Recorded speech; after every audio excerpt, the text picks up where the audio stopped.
Welcome to our channel. Today we how to log into GitHub Actions for server automation step by step clearly. Open your web browser. Navigate to the GitHub website. Enter your GitHub credentials.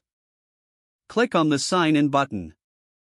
Once logged in, go to the top right corner of the page.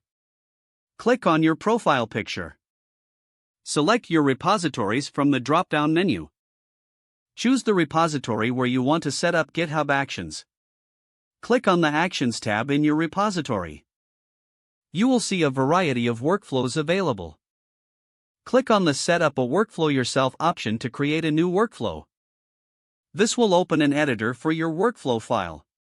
In the editor, define the name of your workflow. Start by specifying the event that triggers the workflow. Add jobs to your workflow file that will automate your server tasks. Make sure to specify the environment for your jobs. Add any necessary steps within each job. Use available actions from the GitHub Marketplace to simplify your setup. Write your script or command for each action you want to automate. Once you finish editing, save your workflow by clicking the Start Commit button. Add a commit message in the pop-up window. Select Commit directly to the main branch or create a new branch. Click on the Commit Changes button. Your GitHub Actions workflow is now active. Monitor the actions by navigating back to the Actions tab. Here you can view the status of your automation tasks.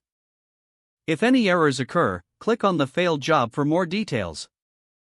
Adjust your workflow file as needed to fix any issues. Don't forget to like this video and subscribe to our channel for more step-by-step tech guides.